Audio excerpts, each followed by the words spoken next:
बड़ा धैर्य है मोदी, योगी और अमित शाह में, बहुत धैर्य है। मेरे हाथ में गन्ना दे दें तो पीठ में मार मार के भारत माता की जय लिख दूं इन लोगों के, मैं पीठ पे बर्फ पे लिटा के। बड़ी धैर्य है इन तीनों में, जो ये बकवासें सुन लेते हैं और ना जाने क्यों सुन लेते हैं। हमारे यहाँ जो मदरसे हैं जो कि बहुत ज्यादा हैं और जिसमें बच्चों का ब्रेन वॉश किया जाता है, बच्चों को जिहाद सिखाया जाता है, बच्चों को बताया जाता है कि नॉन मुस्लिम्स को मार दो, उनको जो एक चूरन खिलाया जाता है वो जन्नत का और 72 हूरों का है। और उन्हें बताया जाता है कि ये दुनिया जो है ये ऐसे ही है, यहाँ पे आप बस थोड़े दिन के लिए हैं, फिर आपको जन्नत मिलेगी अगर आप किसी काफिर को मार देंगे, अगर आप या किसी को जबरदस्ती कलमा पढ़ा देंगे। और इसी किस्म बस इतना ही कहूंगा मुसलमानों, ये जो 72 हूरे हैं ना, हमें तो 72 कोड़े मिलेंगे, गैर मुस्लिम 72 हूरे ले जाएंगे।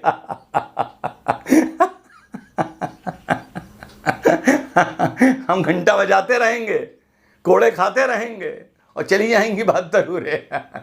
अगर मुसलमान युवा जाग गया तो हिंदुस्तान का नक्शा बदल देगा। बातें सुनो इनकी, बड़ा धैर्य है मोदी, योगी और अमित शाह में, बहुत धैर्य है। मेरे हाथ में गन्ना दे दें तो पीठ में मार मार के भारत माता की जय लिख दूं इन लोगों के, मैं पीठ पे बर्फ पे लिटा के। बड़ी धैर्य है इन तीनों में। ये लोग मजहब को सेल कर रहे हैं, मिस यूज कर रहे हैं रिलीजन का। और इसी तरह के लोगों की वजह से सर आप देख रहे हैं कि इस्लाम का नाम काफी खराब हो चुका है। और उसके बाद ये बात करते हैं कि जी इस्लामोफोबिया हो गया, लेकिन उससे पहले ये नहीं देखते कि क्या कुछ ये बच्चों को सिखा रहे हैं और क्या कुछ बता रहे हैं। आप जन्नत में उन 72 हूरों की सरदार होंगी और जो शोहर आपकी जिंदगी में थे वही शोहर आपके वहां भी रहेंगे।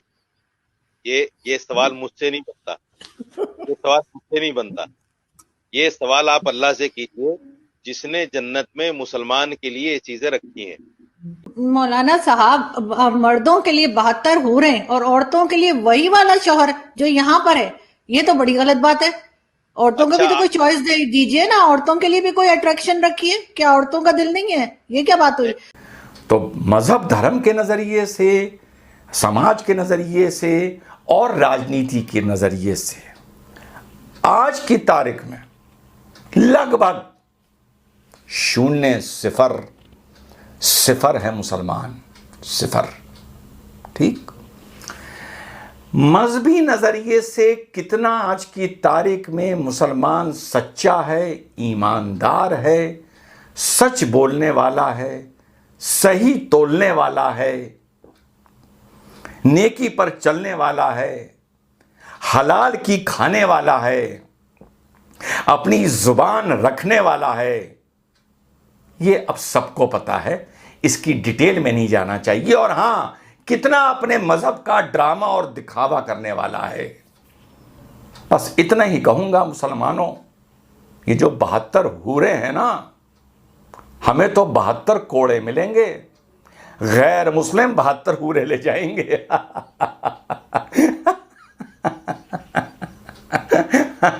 हम घंटा बजाते रहेंगे, कोड़े खाते रहेंगे और चली जाएंगी 72 हूरे। भारत को देखते हुए इस समाज से हमने कब कटना शुरू कर दिया था?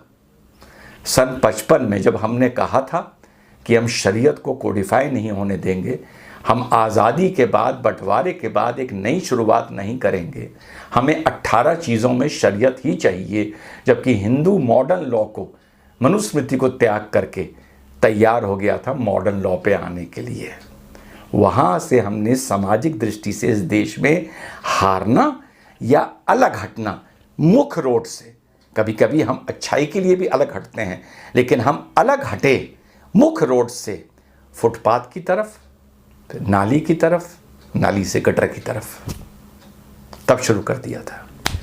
दूसरा किस्सा था शाहबानों का, जब एक मुसलमान औरत अपना हक मांगने गई और उसे आरएसएस की दलाल बोलकर हम लोगों ने ठुकरा दिया और सड़कों पर उतर आए कि नहीं, हम ही तय करेंगे उस बुजुर्ग का क्या करना है, हम ही तय करेंगे। जब हम अपनी माँ, अपने घर में हमारी औरतों को तलाक दी जाएगी, लेकिन हम उसमें मॉडर्न कानून और इंसाफ नहीं होने देंगे। वो दूसरा मौका था जब हम लोग समाज से अलग हटे। तीसरा मौका था जब हम लोग समाज से अलग हटे, जब कश्मीरी हिंदुओं के साथ मार काट बलात्कार लूट करके पलायन हुआ और हम कह के कि ये राजनीतिक मुद्दा है, हम चुप रहे। तीसरा।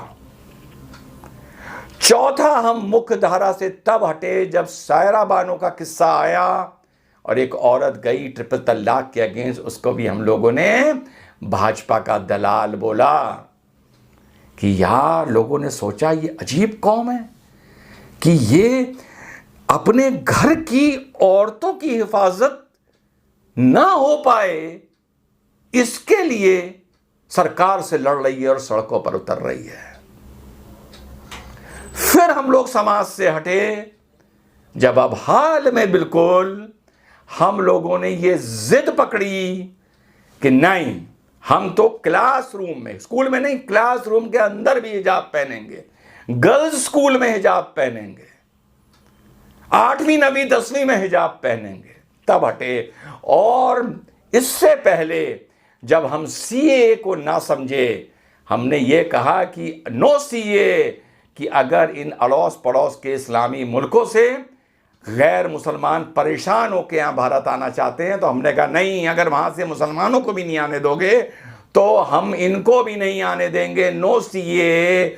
हम लोगों ने ये नहीं सोचा कि हमें चीज़ समाज से काट रही है, हमें उन लोगों का वेलकम करना चाहिए था। तो इतनी हरकतों के बाद सन 55 से 2022 तक हम लोग समाज से कटते गए। अपनी हम जिद, अनैतिक जिद, हनक, अकड़ और अपनी लंबी जुबान के चलते राजनीति से कटते गए। हाल के उत्तर प्रदेश के साथियों चुनाव देख लो। चुनाव का पहला चरण शुरू होने से पहले मुसलमानों ने बकवास शुरू कर दी जो आखिरी तक होती रही। अल्लाह निस्तो नाबूद करेगा, योगी मठ में चला जाएगा, तब तुम्हें कौन बचाएगा। तुम पुलिस के लिए यह बात बोल रहे हो, पुलिस के लिए you are challenging the state. न तुम न रहोगे ना हम न रहेंगे संभल में, यह वक्त बताएगा, हमारी सरकार आने दो। उसके बाद कौन गलीस आ गया बरेली का, अगर मुसलमान युवा जाग गया तो हिंदुस्तान का नक्शा बदल देगा। बातें सुनो इनकी, बड़ा धैर्य है मोदी, योगी और अमित शाह में, बहुत धैर्य है। मेरे हाथ में गन्ना दे दें तो पीठ में मार मार के भारत माता की जय लिख दूं इन लोगों के, मैं पीठ पे बर्फ पे लिटा के। बड़ी धैर्य है इन तीनों में जो ये बकवासें सुन लेते हैं और ना जाने क्यों सुन लेते हैं। फिर कोई और आ गया शायर कि मैं लखनऊ से पलायन कर दूंगा, अब जाकर पलायन, टिकट भिजवाते हैं तेरे को। बकवास करनी है, ना सर ना पैर इन लोगों को बकवास करनी है। फिर एक साहब आ गए, ट्रांसफर नहीं होने दूंगा, 6 महीने हिसाब किताब होगा।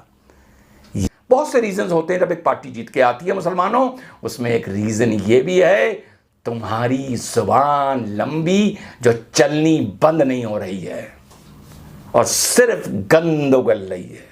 मजहबी नजरिए से, चाहे सामाजिक नजरिए से, चाहे राजनीतिक नजरिए से मुसलमानों अब हम इतने अलग थलग पड़ गए हैं कि जो पॉलिटिकल पार्टी मुसलमानों को आगे होकर लिफ्ट देगी और जालीदार टोपी पहन के रोज़ा इफ्तार में जाएगी, उसकी हिंदू पुंगी बजा देगा। और आप लोगों को ये अंदाज़ा नहीं है कि एक आम पीसफुल हिंदू जो भाजपा के अलावा भी और पार्टियों को वोट करता है, नॉट भाजपाई, अदर, वो भी आपसे कितनी अब सामूहिक कौम की, इंडिविजुअल तौर पे नहीं, इंडिविजुअल तौर पे तो सब सबके फ्रेंड हैं, सामूहिक तौर पे आपसे कितनी दूरी बनाने लगा है। मजहब को लेके आपको क्या करना है आप जाने।